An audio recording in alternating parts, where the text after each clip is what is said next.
बाप रे बाप, आग तो बैठे के मन नहीं करत है इतना गर्मी में।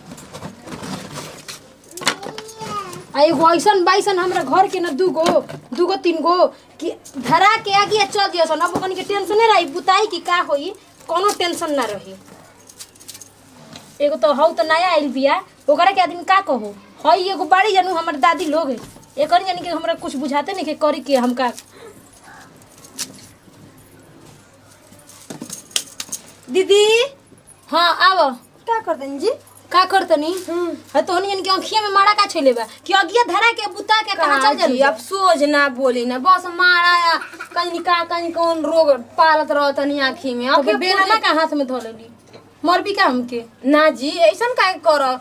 सुनी ना आ देखनी लागत है कि दहिया में बोले ने क्यों मैंने कुल भैया बॉल खींच ले बानी वो मैंने गिरत तो सुनले नहीं कु मोटा देख के भगी हम त पातर देख के लगी हम होते। अच्छा देखही में बारिंग के दहिया के कहत है ना कि का चुलिया के छुआ छावतनी ओता ना हमनी का एकदम संस्कारी देवरान मिलल बिया। हां ई तो बात ठीक कहते छोटकी, हर काम करे में तेज पड़ क्यों ओकरी मुंह पे अगर खोद देबल जई ना त हरा खून बहे लगी इतना गोर बिया। तो तू हमरा के खोद के बताओ तो ना एगो बात का भाषण कहता नहीं हम माने हम खोदे जाता नहीं होंगे हमारी पता हम आपका रूम में जर के राखी हो जाला। हां तो का करी राख तई का भइल ही बा, लेकिन कुछ भी को पढ़हु में तेज भी ओकर गांव में जवार में कोई नहीं सटर इंग्लिश बोलतिया सटर ना तू सुन लोड़ू हम सुननी है का करता है कहीं केंगन बोलतिया हम तो तनी सुख सीखी पौनी है।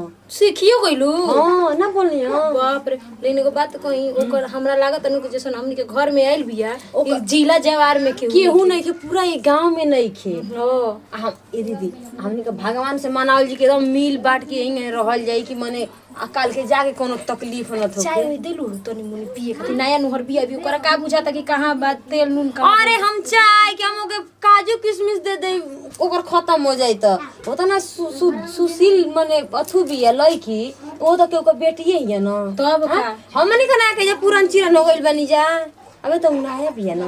अरे तो नया बे जैसे ताहरा के कइले बनी हां तो ओकरा के ओसही तू करी ह करब जी दीदी ई न सोची कि हम ना करब ओसा। अब ई ना कि देखो एगो गोती तारा के ढेर मन लस तब तू हार पारिएले तो तू मनबे मत करी ह। देखी मिल बांट के रही ना तो हमनी का जिंदगी यहीं गने कट जाई। आ जहाँ हां बर्तन में बर्तन लड़ल की जनते बनी हल्ला होइबे करी हां तो तनी तू सब बुझ के रहियो वो सब बुझ के रहियो तभी ना परिवार चलेला। लेकिन कुछु कदम लाखों में एक बिया मन करता कि ओके आगे बैठा के हम निहारत देख ले ना खोजे कही गई रहे हम ही ना गई रहे खोजे हमारे खोजे पे के दाग लगा दी क्या आप जेके खोज दे उ कान कुन थोड़ी आदमी मेरी एकदम तब तोरो के हम ही खोजे गई रही। चली देखी जा देखी जना हम जात नहीं ठीक बा आ चुपचाप बैठ के बनावा ना तो चिन्हबो करेली ठीक बा बनाओ चुपचाप नहीं खी कि दीदी हई। हां तो चिन्ह तड़ू तो बढ़िया से चिन्ह जीबू मने एगो तो ढंग ना आवेला ना तो लगा के गोइनी है कि ऊपर जाओ अन्ना पर बता ना तो बड़ा हम उ जातन दत्त यार सब कुछ काम हो गया। एक छोटे बच्चे को भेजे थे पता नहीं कब आएगा कब नहीं आएगा अपना दवा लाने के लिए। यहाँ पे तो मिलता भी नहीं, वहाँ पे रहते थे तो जाते थे पैकेट का किन के एक ही मिनट में उड़ा करते थे। ए कनिया हाँ का करतड़ू हो? कुछ नहीं दीदी। अच्छा सामान निकाल के रख देलू देखा नहीं बड़ा सुंदर लगतड़ू। उन्हीं का है पहन लिया मैं। कैसा लग रहा है? अरे बहुते अच्छा लगता हो। आ खाना खइलू हो? खाना खाने का मन ही नहीं कर रहा है। आ काहे हो तू अपन मंगा कुल कहा जौन खइले बालू बहरी भीतरी अब हमनी के ना खाई के तो तू ना खइबू हमनी के चक्कर में तू अपन देह खराब करबू। तो हम यहाँ पे जानते नहीं है तो किससे मंगाए? अरे मार छोटी छोटी लड़की घूमत ना सा हमनी के नहीं खाना बहरी भीतरी जाए के तू अपन मंगा के जौन खाए के बा खा आ पैसा नहीं के तो कह हमनी के देवे के। ठीक है ठीक बानू? हाँ ठीक ठाक बाड़ू नहीं निक लागत आटे हो। हाँ, वैसन ठीक तो है। भाई जाना तनी तू टाइल्स वाला घर में मार रहल हो कबू खेलले हो कबू आ ऐसन कुल घर में तारा निक लागत होई कि ना निक लागत होई? अरे कावा जी तो मांगे ही नहीं तारा ले हम भुला गए हो का तो। अच्छा हाँ तारा गौवा ले आई बना थरिया पीतर के हेता है चार गो। दीदी जी से पूछ लीजिए मुझे नहीं पता है। अब बाग तहरा गड़िया में आई रहे हो, तोहरे घर में रखा है। अच्छा वो। हाँ हाँ बोलिए क्या है। तो उहे तनी लेके आवा ना। अच्छा ठीक है, तो अभी तो मतलब उस रूम में है ना, मेरे वाले रूम में ये केनी हो बता दो हमरे के बकसा पे बा। हाँ एथिया है ना डेस्कवा उसी पे है। अच्छा ठीक बाटे, तो हम जाते नहीं ले लेता। हाँ ठीक है जाइए। थैंक गॉड आज बच गई। अच्छा हुआ कि मतलब जल्दी से वो लड़की लेके नहीं आई, अगर आ गई होती तो पकड़ा गए होते। जल्दी लेके आ जाओ वरना पकड़ा जाएंगे। सुनो सुनो सुनो, क्या? कोई देखा नहीं ना है? ना कोई था नहीं ना? ठीक है जाओ खेलो। अरे बाप रे, आज तो पियेंगे। माचिस माचिस कहाँ पे है? अब आराम से का बैठ करते के। हो कनिया? कुछ भी नहीं, आई का हो? ये दवा है। दवा हो? हाँ जब कौन सी ना की? जब मतलब सब शरीर में दर्द होता है ना तो इसका इस्तेमाल किया जाता है। अच्छा अच्छा हाँ। जान तड़ू ऐसने ना हमरो घरे पिएलन ठीक बा। हाँ। तो हमरा लागत है कि दहिया ये में दर्द उनका होत होई। हाँ। आ हम ना दबाई ना जब तू सुत जाई ना हम उसको तिया के तो लागत है कि ये पिएलन तो दर्द ये भाग गेलन ना। हमनियो के पियल जाला। आपके शरीर में दर्द है तो पी लीजिए। आहो हाँ। लेकिन दर्द कति तो होते तो गोलियां होकेला उ खा लेला पे दर्द खत्म हो जाला। वो ज्यादा कड़वा लगता है ना। अच्छा हाँ ठीक। ये खाई वाला पी लेला ना। हाँ हाँ। तब बताइए। हाँ? कुछ चाहिए था? ना कुछ ना ऐसे ही कहनी नहीं कि खाली घरे में रहत रहू मतलब बहरी हमनियो साथे बैठल रह। यहाँ पे हम कहाँ जाएं घूमने, किसी को जानते भी नहीं है और यहाँ पे तो बस घर में ही रहना पड़ता है। वहाँ पे रहते थे तो पूरा घूमते थे पार्क में, स्विमिंग पूल में। हाँ। तो ढेर दुखा तो चलो हम भले देंगे तार मिस देतनी। नहीं नहीं ठीक हूँ, ये मतलब ठीक हूँ। ओकरा से ठीक हो जाई ना। हाँ हाँ एक रात ठीक हो जाएगा। चलो ठीक बा तब हम जाई ना। कहाँ? हाँ अच्छा जा रही हैं। हाँ अच्छा ठीक है ठीक बा। ठीक है जाइए।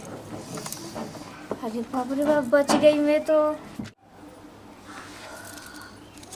ये का हो कन्या? हाँ ये करतो? ये दवाई है। दवाई हो? हाँ कौन चीज के?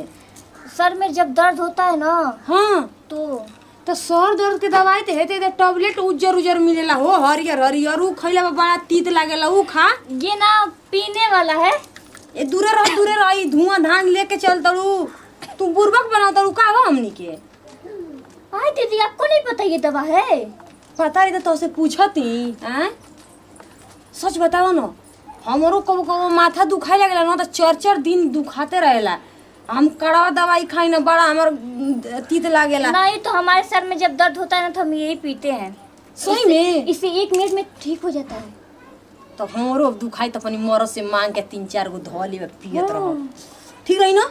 हैं? हाँ कोनो माने गंदा बात ना हो। उनसे मत मंगाइएगा। हाँ छोटे छोटे बच्चे होंगे ना उनसे मंगा लीजिएगा। वो काम हम करते हैं ना तो उनसे क्यों मंगाएंगे? अच्छा चलो जब दुखाई तब सोचब, लेकिन हाई ई दवाई ना होला हम मानता नहीं, लेकिन उ हेते तो दवाई होला। एक बार मंगा के पी के देखिए आपके सर में दर्द ठीक नहीं होगा, गायब नहीं हो गया। तो मेरा भी पागल नाम है। को नहीं को ना समझो। हां चलो जब इतना तू गिरगिरा तक न तो हम बच्चा से मांग ले। भुआ बड़ी न भुअर उन्हीं से मांगब 3-4 गो। का को हो? का को कि माथा दुखाए वाला दवाई लिए जो? ना ना ना हाँ बोलिएगा ना कि जो पैकेट में मिलता है सिगरेट। सिगरेट ये तो कैसे बोले हम? पैकेट में रही ना? हाँ पैकेट में। ठीक बा ठीक बोल दीजिएगा ना जो छोटी भाभी को लेके जाती है ना वही मुझे भी लेते आइएगा। भुअर के बोल दी ना। हाँ वही ठीक मुझे बा, भी ले, बोल मतलब उनसे ही हम मंगाते हैं। ठीक बात ज्यादा नहीं देखता नहीं कि लेकिन दरवाजा हाँ, खटखटाओ। हाँ, लेकिन किसी और से मत कहिएगा। ठीक बात तू दवाई खा लो तो। हाँ ये दवाई खा लो, दवाई खा लो। हम दवाई खाने खराब होता खा हाँ, जल्दी। आप जाइए हम खा लेंगे। हाँ ठीक है खा लो। जाइए। एक से एक यहाँ पे पागल पड़े हुए हैं, इन लोग को पता भी नहीं ये क्या है। घर में रहते लोग तो क्या पता चलेगा। हम क्या पिए? अरे बाप रे बतावा हो उ कहती कि देह में दर्द होई तो पी लेबू तो देह के दर्द भाग जाए। हमरा तो भंगुआई नहीं धर लेलो से एके एथी में हमरा अब हम का कर कैसे बर्दाश्त करे ले तो ना दादा रे दादा कपार घूमे लगो। का पियल हन जी का होता रो अरे छोटकी हमके दवाई दे लिया। को बे को तनी पी लेनी कैसन दवाई रहन ह? अरे होते चक्कर रहे हो ऐसे खींचले पे में से धुआं बिगत रहे, उजर उजर रहे। ई कौन दवाई के रवा नाम धरो तनी जी कि हाथा को चक्कर है आ धुआं फेंकत रहे? हाँ सलाई से धर लिया ओकरे के कहती है ना जड़ी बूटी वाला है। मतलब रहत रहलिए शहर में आ जड़ी बूटी वाला दवाई लेके चलतिया।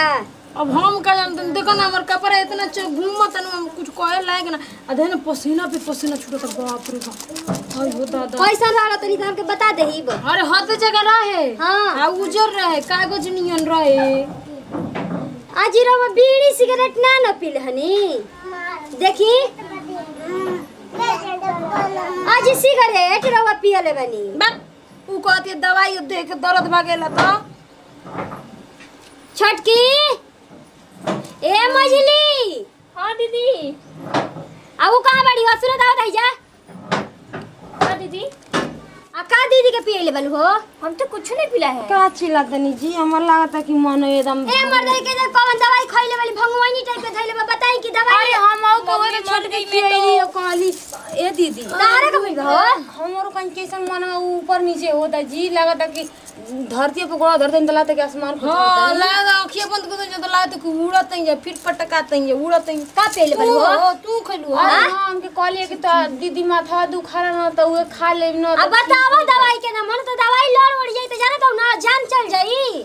आ का पियले बताओ जान न चली दवाई हो? कुछ ना जान ए दीदी का हो लगा हो जाई? अरे नींद बताओ ए दीदी सिगरेट पिला दिए हैं। बड़ा नींद आता है। उसे कुछ होगा नहीं अभी, उसे कुछ होगा नहीं अभी ठीक हो जाएंगे लोग, बस नींद लगेगा। आजी रवा सिगरेट पी लेलिन। अरे हाँ दीदी हेते ते उजर उजर रहल दवाई मंगले रहले छोटा की कहत यो पेली अड़ी इनका कुछ नहीं के बस तोरो हो गइल बा। हमें आदत है पीने का इसीलिए।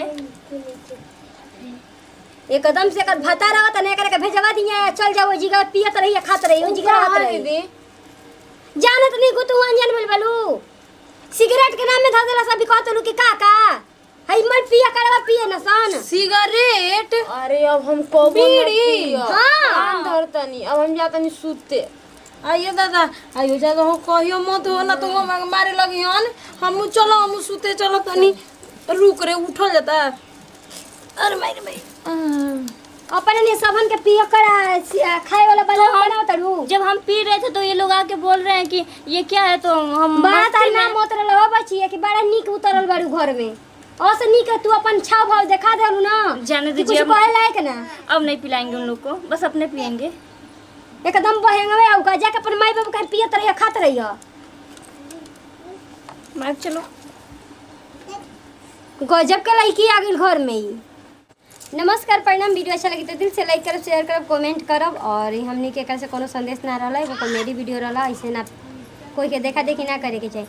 यही सब के साथ विदाई अगले वीडियो में फिर से मिल जाए। Bye by.